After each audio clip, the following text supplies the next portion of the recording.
মা ছেলে মিলে কি কথা হচ্ছে শুনি? বাবা চলে এসেছে, বাবা চলে এসেছে, কি মজা কি মজা। কালকে তো পয়লা বৈশাখ, ভাবছি সেই আনন্দে না হয় খিচুড়ি আর মাংস হয়ে যাক। কি বলো গিন্নি, মাংস ভালো হবে তো? তুমি ও নিয়ে চিন্তা করো না তো।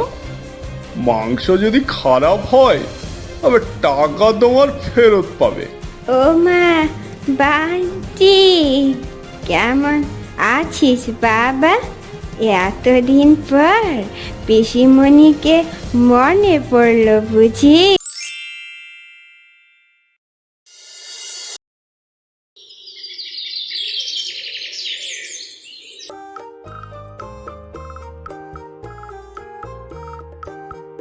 কি রে, কি করছিস ঘরে একা একা বসে? কিছু না মা, আমি একটু ছবি আঁকছি। তুমি কি জানো মা, কাল পয়লা বৈশাখ, তাই আমি একটা ছবি আঁকছি, আমার বন্ধুকে উপহার দিব। তা বেশ তো, ভালো কথা। মা ছেলে মিলে কি কথা হচ্ছে শুনি? বাবা চলে এসেছে, বাবা চলে এসেছে, কি মজা কি মজা। কি গো, কোথায় ছিলে এতক্ষণ? সেই সকালে তো বেরিয়েছো। হ্যাঁ গো গিন্নি, এই কাঠ ফাটা রোদে সারাদিন ঘুরে ঘুরে কিছুটা টাকা জোগাড় করতে পারলাম, তাতে আশা করি আজকের জল খাবারটা হয়ে যাবে। ঠিক আছে, তুমি বিশ্রাম নাও, আমি রান্নাটা সেরে ফেলি। মা, তুমি আজ কি রান্না করবে? কি আর রান্না করব বাবা, ঘরে তো চাল ডাল ছাড়া কিছুই নেই। কালকে তো পয়লা বৈশাখ, ভাবছি সেই আনন্দে না হয় খিচুড়ি আর মাংস হয়ে যাক। কি বলো গিন্নি? ঠিক বলেছ, রোজ রোজ এই একই খাবার খেয়ে বিরক্ত ধরে গেছে আমারও। কিন্তু টাকা কোথায় পাবে? ও নিয়ে চিন্তা করো না, ঠিক আমি ব্যবস্থা করব। মা, আমারও ভীষণ খেতে ইচ্ছা করছে, খিচুড়ি আর মাংস। ঠিক আছে বাবা, তাই হবে।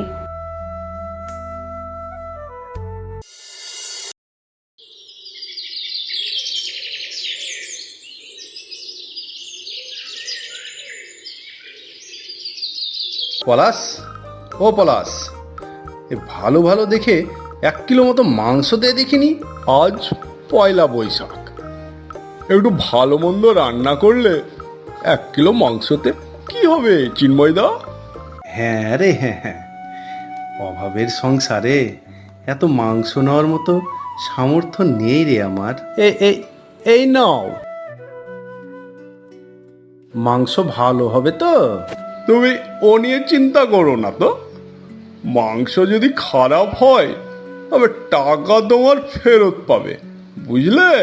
বুঝলাম বুঝলাম, তো শুধু মুখে বড় বড় কথা। এরপর পলাশের কাছ থেকে মাংস কেনা হলে চিন্ময়দায় যায় রামু কাকার কাছে মুদির দোকানে। রামু কাকা, ও রামু কাকা, আমাকে কিছু চাল ডাল আর ঘি দিয়ে দাও তো। তোকে তোকে চাল ডাল আর ঘি দেব, আগের টাকাগুলো শোধ করবি, তারপর তোকে চাল ডাল আর ঘি দেব, না হলে এখান থেকে চলে যা, আমাকে বিরক্ত করবি না। এবারের মতো দিয়ে দাও রামু কাকা, আমি কালই তোমার টাকা শোধ করে দেবো।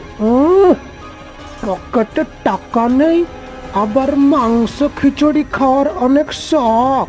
এইভাবে বলো না রামু কাকা, ছেলেটা আমার মাংস খিচুড়ি খেতে চেয়েছে, তাই তোমার কাছে এসেছি। দোহাই তোমার, এইবারের মতো দিয়ে দাও।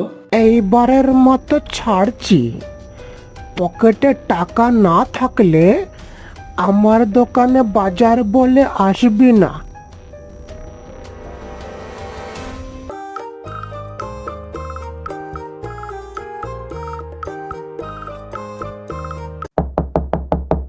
ও, চলে এসেছো?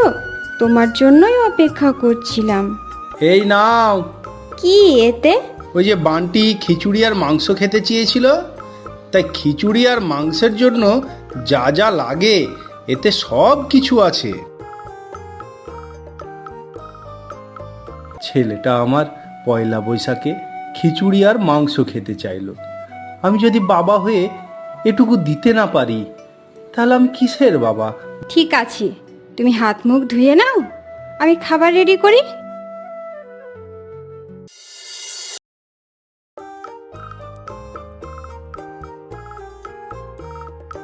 মা, তোমার হাতের খিচুড়ি আর মাংস খেতে আমার ভীষণ ভালো লাগে। তোমার মায়ের হাতে জাদু আছে, বুঝলে?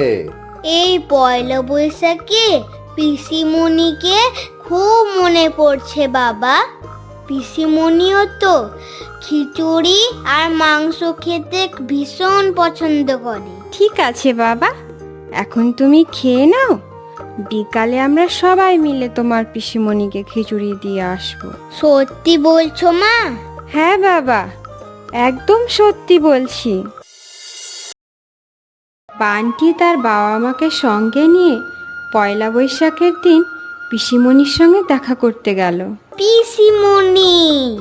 ও মা, বান্টি কেমন আছিস বাবা? এতদিন পর পিসিমণিকে মনে পড়লো বুঝি? এই নাও পিসি, আজ পয়লা বৈশাখ, তোমার জন্য খিচুড়ি আর মাংস নিয়ে এসেছি। ও মা, তোমার মনে আছে দেখছি। মনে আছে বই কি, খুব ভালো মনে আছে। বান্টি সকাল থেকে বায়না ধরেছে তোমার সঙ্গে দেখা করবে বলে। একদম ঠিক করেছো বৌমা, আমারও মনটা খুব খারাপ করছিল তোমাদের জন্য। এখানে দাঁড়িয়ে না থেকে চলো চলো ভেতরে চলো। হ্যাঁ পিসিমণি, আমার খুব খিদে পেয়েছে, তোমার সঙ্গে খিচুড়ি খাবো বলে। ও মা, তাই নাকি?